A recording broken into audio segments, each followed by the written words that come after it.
Hello everyone, आप सभी देख रहे हैं everything on tips my YouTube channel. तो आज इस वीडियो में हम करने वाले हैं इन्वेस्टमेंट फंक्शन।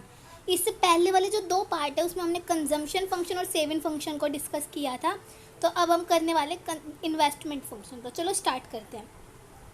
तो investment function means functional relationship between income and investment. Income और इन्वेस्टमेंट के बीच में जो रिलेशनशिप है वो क्या है? Investment function. इनकम और कंजम्पशन के बीच में कंजम्पशन फंक्शन, इनकम और सेविंग्स के बीच में सेविंग फंक्शन, और इनकम और इन्वेस्टमेंट के बीच में इन्वेस्टमेंट फंक्शन। इसका आप देखते हैं इन्वेस्टमेंट फंक्शन में अगर हम दो टाइप की इन्वेस्टमेंट की बात करेंगे, ऑटोनोमस और इंड्यूस्ड इन्वेस्टमेंट। ऑटोनोमस इन्वेस्टमेंट क्या होता है और इंड्यूस्ड इन्वेस्टमेंट क्या होता है, इसके बीच में काफ़ी बार डिफरेंस भी आ जाता है। तो ये भी एक इम्पॉर्टेंट चीज़ है, तो इसको ध्यान रखना। 4 मार्क्स में आ सकता है या 3 मार्क्स में, जितने में भी आता है। तो स्टार्ट करते हैं ऑटोनोमस इन्वेस्टमेंट। तो ऑटोनोमस इन्वेस्टमेंट का first non profit motive. Autonomous investment में इसका क्या मोटिव है? प्रॉफिट मोटिव नहीं है इसका मेन मोटिव क्या है? Social welfare. प्रॉफिट मोटिव नहीं है, इसका मोटिव है सोशल वेलफेयर।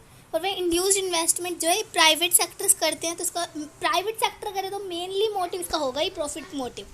प्राइवेट लोग कभी भी नॉन प्रॉफिट मोटिव से कुछ नहीं करते, तो इनका मोटिव क्या है? प्रॉफिट। आगे देखते हैं, जो हमारी ऑटोनोमस इन्वेस्टमेंट जो है वो करती है गवर्नमेंट सेक्टर, और ये इंड्यूस्ड कौन करता है? Private sector. ऑटोनोमस में no effect of income. No effect of income का क्या मतलब है? इसमें जो हमारा इनकम जो है, इसमें इनकम का कोई इफेक्ट नहीं पड़ता। और the investment which directly affect with the level of income. ये जो इन्वेस्टमेंट है ये इनकम के साथ अफेक्ट होती रहती है। जैसे कि देखो, मैंने ऊपर यहाँ पे एक छोटा सा ग्राफ बना रखा है। ग्राफ में क्या है, यहाँ पे हमारी जो इनकम की लाइन है स्ट्रेट है, मतलब इफेक्ट नहीं, कोई भी इफेक्ट नहीं है इसका इनकम पे। और यहाँ पे हमारी जो हमारी है इन्वेस्टमेंट बढ़ती जा रही है, तो ये इन्वेस्टमेंट के बढ़ने का है। ये इन्वेस्टमेंट बढ़ रही है नीचे से और इनकम हमारी सेम है। और यहाँ पे इनकम बढ़ रही है और इन्वेस्टमेंट दोनों, तो इसमें इनकम का इफेक्ट पड़ रहा है। ठीक है, तो हम एक बार अब नीचे देख लेते हैं फुल एम्प्लॉयमेंट का क्या मतलब है। एक चीज़ मैं आपको बता देती हूँ। इसमें एक चीज़ है, अगर हमारी इकोनॉमी को अगर हमें इक्विलिब्रियम में देखना है, हम कैसे पता करें कि इकोनॉमी जो है इक्विलिब्रियम में है? तो हमें क्या देखना होता है, हमारा जो y है इज इक्वल्स टू c, हमारा y जो c, हमारा अगर एक इकोनॉमी इक्विलिब्रियम में देखनी है तो हमें उससे पहले में देखना होगा एग्रीगेट डिमांड जो है हमारी, aggregate demand is equals to aggregate supply होगी, तभी हमारी इकोनॉमी इक्विलिब्रियम में होगी। तभी हम इसके मेथड्स भी पढ़ेंगे। तो चलो एक बार स्टार्ट करते हैं, देखते हैं फुल एम्प्लॉयमेंट के बारे में पढ़ते हैं। फुल एम्प्लॉयमेंट क्या है? तो इकोनॉमी, मान लो इकोनॉमी में इकोनॉमी में हमारी 1000% है, उसमें से 950 जो है वो काम करना चाहते हैं। ठीक है, चाहे कोई एग्जिस्टिंग जो भी वेज रेट अभी चल रहा है उस पर काम करने के लिए राजी हैं, लेकिन 50 जो है वो नॉट विलिंग टू वर्क, मतलब वो काम नहीं करना चाहते। 1000 में से 950 तो काम करना चाहते, 50 काम नहीं करना चाहते। तो जो 50 जो काम नहीं करना चाहते वो है वॉलंटरी अनएम्प्लॉयड। वो क्या है? वॉलंटरी अनएम्प्लॉयड या वॉलंटरी अनएम्प्लॉयमेंट कहेंगे। उस एम्प्लॉयमेंट को हम क्या कहेंगे? Voluntary unemployment. और इनवॉलंटरी अनएम्प्लॉयमेंट का क्या मतलब है? जो 950 जो लोग हैं वो काम करना चाहते हैं, ठीक है, लेकिन उन्हें काम नहीं मिल रहा है। मतलब 950 जो लोग हैं उनमें से सारे काम करना चाहते हैं, लेकिन ऐसा भी तो हो सकता है कि जो काम करना चाहते हैं उन्हें क्या पता सबको काम ना मिले। तो मैंने क्या, उस 950 में से 100 लोगों को काम नहीं मिल रहा है, काम करना चाहते हैं फिर भी काम नहीं मिल रहा है, तो वह इनवॉलंटरी अनएम्प्लॉयमेंट। और जो काम ही नहीं करना चाहते वो है वॉलंटरी अनएम्प्लॉयमेंट। ठीक है, समझ में आया इतना? अब हम आगे देखते हैं। Full employment refers to a situation when all those people who are willing and able to work at existing wage rate get work. Full employment का क्या मतलब है? अब हम यहाँ 950 लोगों की बात करेंगे। यहाँ पे हम खाली उन 950 की जो काम करना चाहते हैं, उनमें से अगर 950 में से 950 को काम मिल जाता है तो वो है फुल एम्प्लॉयमेंट की सिचुएशन। क्या सिचुएशन है? जब जितने लोग काम करना चाहते हैं, काम कर रहे हैं और वो काम कर भी सकते हैं, तो उन सबको अगर काम मिल जाता है तो वो क्या है? Full employment. अब हम आगे देखते हैं वॉलंटरी अनएम्प्लॉयमेंट हमने डिस्कस वैसे कर ली, मैं फिर भी एक बार इसमें बता देती हूँ. When a person is unemployed because he is not willing to work at existing wage rate. Voluntary unemployment का मतलब क्या है कि वो पर्सन अनएम्प्लॉयड है. क्यों? क्योंकि जो भी वेज रेट चल रहा है वो उस पर काम नहीं करना चाहता. Voluntary unemployment is not counted in the size of unemployment country. तो जो अनएम्प्लॉयमेंट जो वॉलंटरी अनएम्प्लॉयड हमारे कौन से थे, वो 50 लोग जो काम ही नहीं करना चाहते थे, वो कौन थे हमारे वॉलंटरी अनएम्प्लॉयड. अब अगर हम आगे देखें इनवॉलंटरी अनएम्प्लॉयड क्या है, तो उन 950 में से 100 को काम नहीं मिला था. तो वो 100 जो है हमारे वो इनवॉलंटरी अनएम्प्लॉयड, वो काम करना चाहते हैं बट उन्हें काम नहीं मिला. Means the situation when a person is willing and able to work at existing wage rate but does not get work. But उन्हें काम ना मिले तो वो क्या है, इनवॉलंटरी अनएम्प्लॉयड.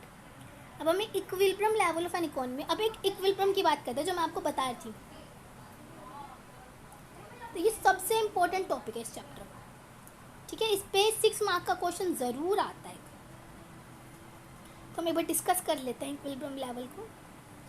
तो हमने पहले भी पढ़ा था कि इक्विलिब्रियम एक हमारे इसमें 2 अप्रोचेस की बात होती है, first approach and second approach. First approach क्या करती है, अगर हमारी AD is equals to AS है तो हमारी जो इकोनॉमी वो इक्विलिब्रियम में है. क्या कहती है फर्स्ट, अगर AD is equals to AS है तो हमारी इकोनॉमी जो है इक्विलिब्रियम में है. वहीं सेकंड अप्रोच देखते हैं हम. सेकंड अप्रोच को हमने कैसे पता चलेगा, सेकंड अप्रोच AD को हम क्या लिख सकते हैं, C+I, AS को C+S, है ना. ये तो पता ही, हमने पहले डिस्कस किया था पार्ट फर्स्ट में. AD क्या है, C+I और AS क्या है, C+S. तो हमारा यहाँ पे दोनों में C था तो हमने C से C कट कर दिया, तो क्या बचा, I is equals to S. Second approach क्या करते हैं, अगर हमारी इन्वेस्टमेंट हमारी सेविंग्स के बराबर है तो हमारी कंट्री क्या है, हमारी इकोनॉमी क्या है, इक्विलिब्रियम में है. तो 2 अप्रोच कौन कौन सी थी, AD is equals to AS और I is equals to S. ठीक है, तो हम आगे इसको डिस्कस करते हैं थोड़ा सा. तो हम आगे देखते हैं, एक ये 6 मार्क का क्वेश्चन देखते हैं हम. चलो, show equilibrium level of an economy with the help of AD and AS approach और एक्सपेंसेस और इनकम अप्रोच. ठीक है, एक्सपेंडिचर और इनकम अप्रोच, इसकी बात करते हैं अब हम एक. तो चलो स्टार्ट करते हैं. तो हमारी first, according to AD and AS approach and economy is in equilibrium at that level of income where AD is equals to AS. हमने बता दिया AD और AS अप्रोच की वजह से हम क्या कह सकते हैं AD और AS अप्रोच में कि अगर AD AS के इक्वल है तो इकोनॉमी इक्विलिब्रियम में है. तो अब हम टेबल देखते हैं. ये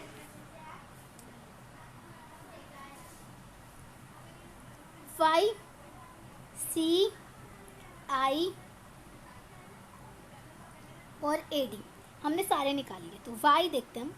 हमने Y कोई भी रखा 20 40 20 के गैप में. यहाँ पे हमने 20 से, क्योंकि कंजम्पशन हम कभी भी 0 नहीं ले सकते, इसलिए हमने कंजम्पशन की पहले कोई वैल्यू रखी, फिर 10 का गैप. और हमारे कंजम्पशन में आप ये ध्यान रखना, हमारा जो ये है I, वो हमारे कंजम्पशन के डिफरेंस को ही कहेंगे. ठीक है, यहाँ हमेशा इसको एक सेम वैल्यू, हमेशा इन्वेस्टमेंट सेम लेके चली जाती है. तो हम देखते हैं हमने AD कैसे निकाला, C+I. तो ये 30 है, 40 है, 50 है, 60 ऐसे करके निकल गया हमारा I. तो AD निकलेगा तो हम क्या करते हैं, अब हम देखते हैं यहाँ पे हमारे स्टार्टिंग में जो है AD जो है वो बड़ा है किससे, AS से. अब AS का क्या मतलब है यहाँ पे, C+S, है ना. मैं आपको एक मिनट दिखाती हूँ.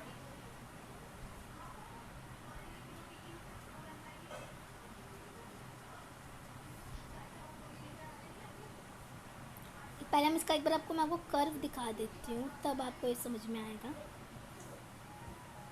देखो, ये हमारा थी AS, ये हमारी थी AD की लाइन. दोनों जहाँ इंटरसेक्ट कर रहे हैं वहाँ हमारी इकोनॉमी क्या होगी, इक्विलिब्रियम में. ठीक है, तो इससे पहले, इक्विलिब्रियम से पहले हमारी एग्रीगेट डिमांड हमेशा ज़्यादा होती है और इक्विलिब्रियम के बाद हमारी एग्रीगेट सप्लाई ज़्यादा होती है. मतलब अगर हमारी कैसे हमारे इक्विलिब्रियम से पहले हमारी एग्रीगेट डिमांड ज़्यादा होती है और इक्विलिब्रियम के बाद हमारी एग्रीगेट सप्लाई. सेम हमने बस ऊपर वही डिस्कस किया और कुछ नहीं. ऊपर हम एक बार देखते हैं, अगर एग्रीगेट डिमांड, एक इंपॉर्टेंट चीज़ है कि अगर हमारी डिमांड एग्रीगेट सप्लाई से ज़्यादा है तो हम क्या कर सकते हैं. तो मैंने बहुत शॉर्ट फॉर्म में लिखा था, अगर हमारी डिमांड ज़्यादा है तो हम डिमांड को कम करने के लिए क्या कर सकते हैं, ये देखते हैं. अगर हमारी डिमांड ज़्यादा है तो हम डिमांड को कम करने के लिए क्या कर सकते हैं, डिमांड और हमारा प्राइस दोनों है एक दूसरे से ना, दोनों का ना नेगेटिव रिलेशनशिप है। तो अगर हम डिमांड को घटाना है तो हमें प्राइस को बढ़ाना होगा। तो हम क्या करेंगे, प्राइस बढ़ा देंगे, जिसकी वजह से हमारी डिमांड घट जाएगी। समझ में आया? और हमें अब डिमांड तो हमारी घट गई, लेकिन एएस को भी तो बढ़ाना है। ठीक है, डिमांड घटाएंगे या फिर एएस को बढ़ाएंगे। तो एएस को कैसे बढ़ाएंगे, हम आउटपुट बढ़ाएंगे अपना। हम क्या करेंगे, प्रोडक्शन बढ़ा देंगे अपनी, तभी तो सप्लाई ज़्यादा कर पाएंगे। अगर हमारे पास प्रोडक्शन ज़्यादा होगी तभी हम ज़्यादा सप्लाई कर पाएंगे। तो हम अपनी प्रोडक्शन बढ़ा देंगे जिससे हमारी सप्लाई बढ़ेगी। ठीक है, और ये काम हम तब तक करेंगे जब तक हमारी एग्रीगेट डिमांड और एग्रीगेट सप्लाई क्या हो जाए, बराबर नहीं हो जाती। सेम वैसे अगर एग्रीगेट सप्लाई बढ़ी हमारी तो क्या करेंगे हम, सप्लाई ज़्यादा है और डिमांड कम है। डिमांड कम है, हमें डिमांड को बढ़ाना है। डिमांड को कैसे बढ़ाएंगे, या तो हम क्या करें, अपना प्राइस घटा दें तो हमारी डिमांड थोड़ी कंट्रोल में आ सकती है। नहीं तो जितने भी हमने गुड्स बनाए थे, सबसे पहले जो अब तक बिके नहीं है पहले उन्हें क्लियर कर ले, मतलब उन्हें ख़त्म करें। और हम अपने प्रोडक्शन को थोड़ा कम कर दें अभी, क्योंकि सप्लाई ज़्यादा हो रही है और उतनी डिमांड है नहीं। तो हम क्या करें, अपने प्रोडक्शन को कम कर दें जिससे एग्रीगेट सप्लाई घट जाएगी। ये कब तक करें, जब एग्रीगेट सप्लाई एग्रीगेट डिमांड के बराबर नहीं हो जाती। तो इसको अगर हमें डिफाइन करना हो तो कैसे करेंगे, देखो डिफाइन कैसे करेंगे इसे। When aggregate demand is more than aggregate supply, तो हमें क्या करना है, we have to increase our production capacity, this tend to increase our aggregate supply. Same वही बात, सप्लाई को बढ़ाना है तो हमने क्या किया, प्रोडक्शन बढ़ा दी। प्रोडक्शन बढ़ेगी तो हमारी सप्लाई अपने आप ही बढ़ जाएगी। ठीक है, नेक्स्ट हम इसमें बात करते हैं, और we can increase the price of commodity, this will lead to decrease in aggregate demand. और डिमांड को घटाना है तो हम अपने प्राइस को बढ़ा सकते हैं ताकि डिमांड घट जाए। तो ये प्रोसेस कब तक करना है, जब AD is equals to AS ना हो जाए, जब तक। ठीक है, नेक्स्ट हम आगे देखते हैं। इसको कैसे लिखेंगे, when aggregate supply is greater than aggregate demand, जब एग्रीगेट सप्लाई ज़्यादा हो एग्रीगेट डिमांड से, तो हमें सबसे पहले क्या करें, क्लियर द स्टॉक को क्लियर करना, मतलब ख़त्म करना है, विच रिमेन अनसोल्ड, जो अब तक अनसोल्ड था, जो अब तक बिका नहीं था। और we have to decrease the level of output, हमें अपनी प्रोडक्शन को, लेवल ऑफ आउटपुट को कम करना पड़ेगा, तो जिसकी वजह से हमारी सप्लाई भी डिक्रीज हो जाएगी। तो बस यही था। ये कब तक चलेगा, जब तक AD जो है हमारा AS के बराबर नहीं हो जाता। ठीक है, दोनों समझ में आए। जब AD AS से बड़ा हो तो क्या करें, और AD AS से छोटा हो तो क्या करें। अगले में हम कुछ और इम्पोर्टेंट क्वेश्चन डिस्कस करेंगे, तो हम अगले पार्ट में देखते हैं, क्योंकि वीडियो काफ़ी लंबा हो रहा है। तो मिलते हैं नेक्स्ट पार्ट में।